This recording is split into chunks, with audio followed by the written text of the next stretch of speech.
सोमवार दिन पुरी जिला पिपिली ब्लॉक रूपदेईपुर पंचायत अल्लारपुर ग्राम में 15तम कुमार उत्सव 2025 आनुष्ठानिक भाव में उद्घाटन होईछि।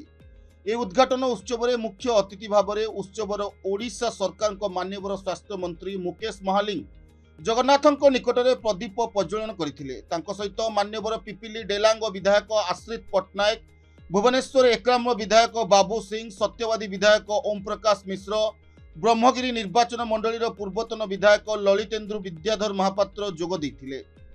या पूर्व मुख्य अतिथि और सम्मानित अतिथि माने 10 गोटी विभिन्न स्वयं सहायक गोष्ठीर स्टॉल बुली देखिथिले। परे परे कुमार उत्सव मंच को आसीबा पूर्व मुख्य अतिथि माननीय मंत्री रिबन काटी मंच को आसीथिले। मंच को आसी उपस्थित थिबा बेले हरदुर्गा यूथ क्लब सभापति अश्विनी कुमार साहू, संपादक विवेकानंद षडंगी एवं समस्त सभ्य माने फूलगुच्छ दे स्वागत करथिले। मंचासीन मुख्य अतिथि और सम्मानित अतिथि माने कुमार उत्सव संपर्क में निज निज वक्तव्य प्रदान करथिले। मुख्य अतिथि माने बलंगा थाना अधिकारी दिव्यरंजन पंडा को गोपबंधु सेवा संस्थान रे सम्मानित करा जाइथिबा बेले क्रीड़ा, शिक्षा, अन्यान्य सेवा एवं कृषक समाजसेवी सम्मान प्रदान करा जाइछि।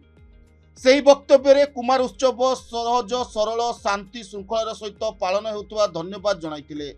सेही संध्यारे राजवंशी ग्रुप कोलकाता, शाश्वत जोशी और डांस ग्रुप भुवनेश्वर,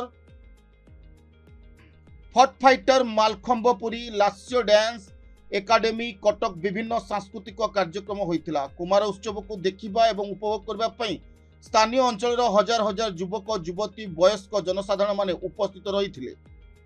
ए उत्सव में शांति श्रृंखला रक्षा करने निमंते पुरी जिला अतिरिक्त एसपी पिपिली एसडीपीओ देवाशीष मिश्र, बलंगा थाना अधिकारी दिव्यरंजन पंडा निर्देश में फोर्स मुतयन नियंत्रण पवित्र कुमार पूर्णमी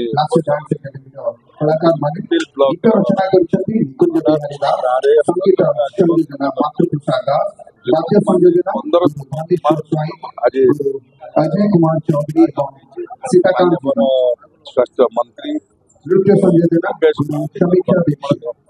आपण देखुछन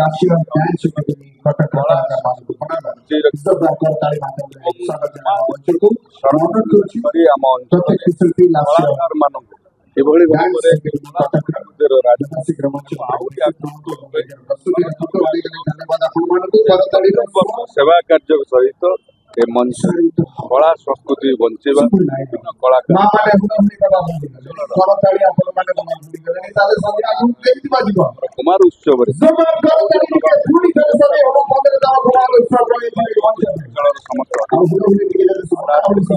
मुरबी युवक बंधु एवं सब युवक बंधु मान अति सुंदर भाव में कार्यक्रम टी आज 15 वर्ष पहुंचे आशीर्वाद हरदुर्गा यूथ क्लब आगामी दिन में अंचल आहरी विकासमूलक कार्य कर।